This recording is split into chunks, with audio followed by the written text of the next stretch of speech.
Hello, everyone. My name is Virgil Edwards. After a long stint of time away from this, I have returned to the Verge podcast. And as always, the goal of this podcast is to keep you from the brink of ignorance and on the verge of intelligence when it comes to politics and how it affects us all today. This episode is going to be dedicated to informing you about why Kentucky conservatives that elected and put Republicans in full control of Frankfort for the first time in 95 years.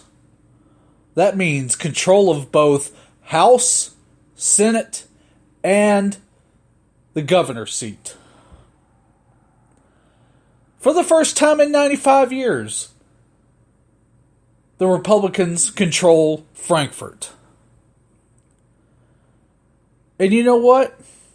Kentucky conservatives are already tired of it. Fed up.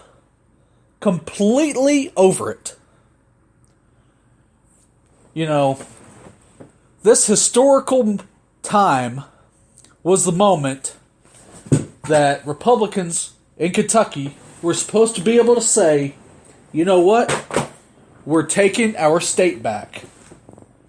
We're demanding less government, a more sane fiscal policy, and overall, just less government.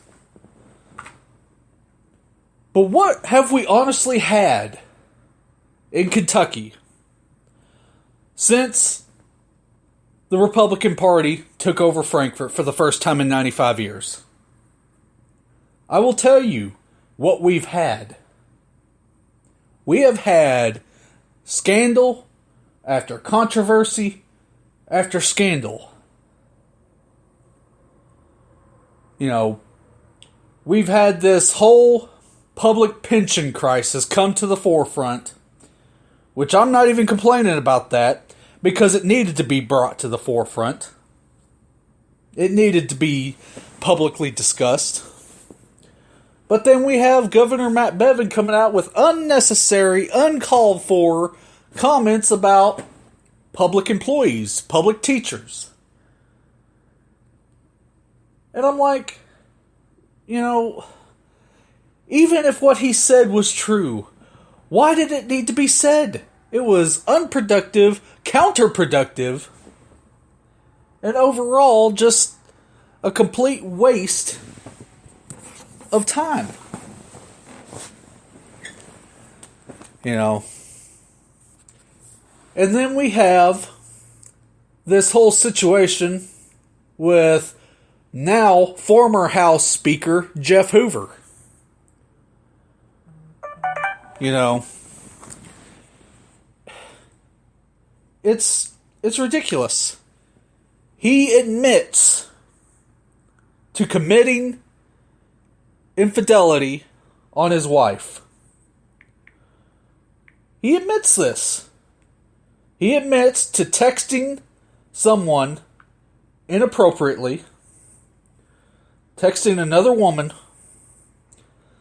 and then in secrecy paid her off. And then when he got called out in public, and when he was called out to resign, he came out on statewide TV and gave a boo-hoo speech and said he was going to resign. Well, in the Kentucky State Constitution, coming out and saying you're going to resign isn't really resigning. You have to put it in writing, and he refused to until after the 1st of January. I mean, this is what happened here. Jeff Hoover got caught. He had his humble moment where he was actually gonna do the right thing. And then his buddies in Frankfort said, no, you ain't gotta quit. You ain't gotta resign. No, we need you in your position.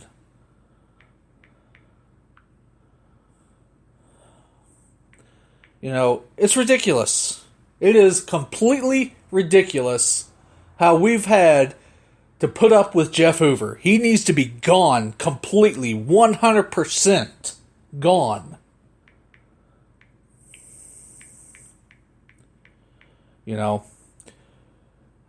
But that's honestly not even the worst of it. The worst of it has been coming within the last 2 weeks.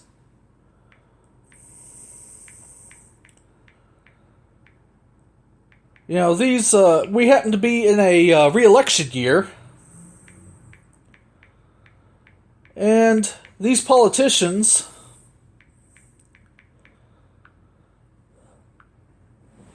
are seeking donations. They're seeking endorsements. And one of the coveted endorsements that in Kentucky that a politician can get is from law enforcement. From lobbies like the Fraternal Order of Police. Within the last 10 days, we've had 2 completely asinine pieces of legislation proposed. One of them recently passed the House committee in Frankfort. It's House Bill 74, and it was proposed by a Republican, Representative Kimberly King, and she seems to think that it's a great idea to have legislation to force all pawnbrokers, pawn shops, to be compelled by force to turn over details of all their transactions to a statewide database so that Kentucky State Police and other law enforcement agencies in the state can have easy access to everything that comes into pawn shops in the state. Information like who they bought the item from, the item description, serial number, how much was paid for the item.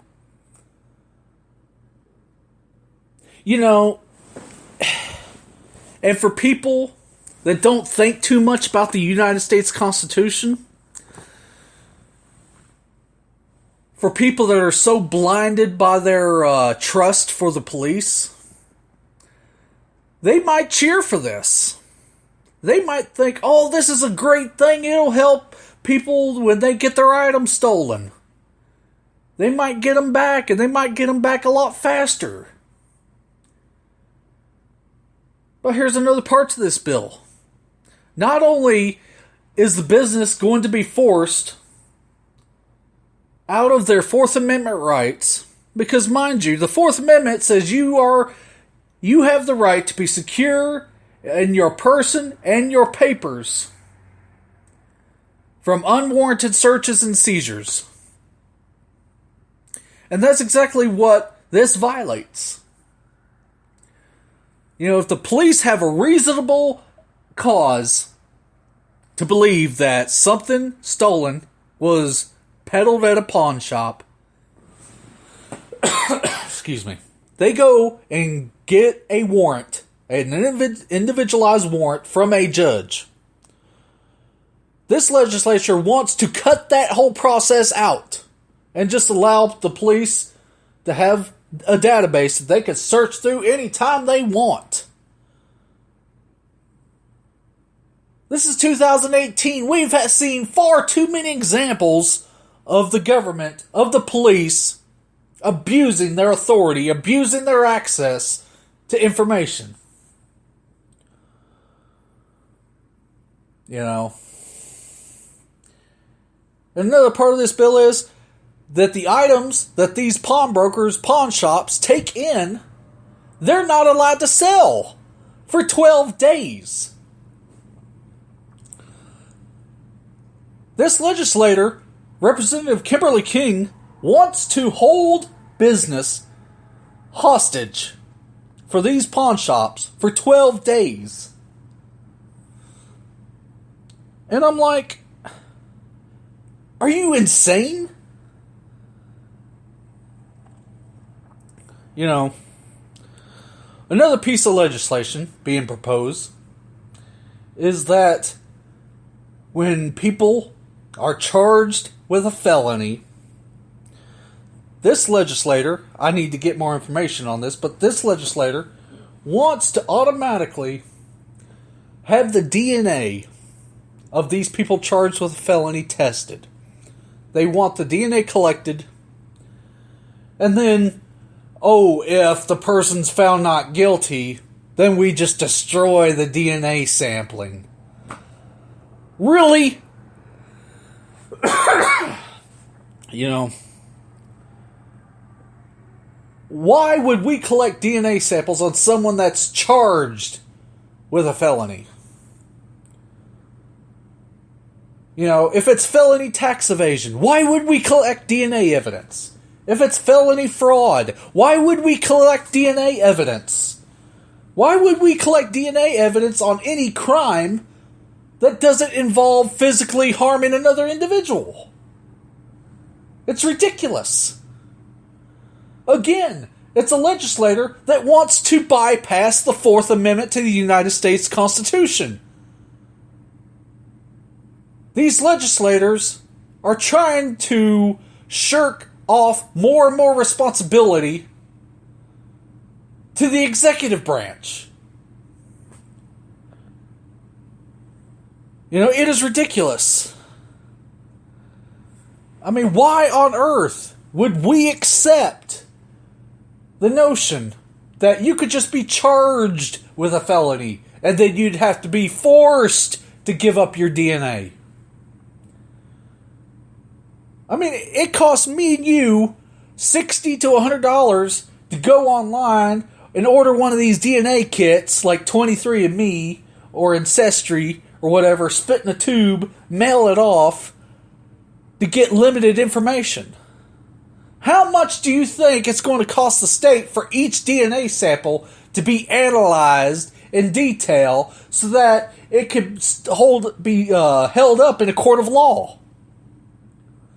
We don't have money for that sort of thing. But yet this legislator wants to put that into law. And why? Because they want to have the endorsement of the law enforcement lobby, of the Fraternal Order of Police in Kentucky. It's bullcrap. And it's time that we stand up, go to Frankfort, quite literally, with torches and pitchforks, and make it known that we're not going to put up with it. That we're not going to sit here and be naive and think that we're going to continuously trust that the government is going to do the right thing all of the time. That they'll never abuse the powers and the authorities that's given to them. Because we've seen far too many examples of them doing just the complete opposite. You know, I'm going to try to make these podcasts a regular thing again. Share this with your friends and family on social media, Twitter, Facebook, YouTube. Share this. It costs you absolutely nothing to share this message. Because we've got to stand up and make it known that these actions by these politicians are not welcome in Kentucky. That's not what we voted them into office to do. Until next time, thank you and God bless.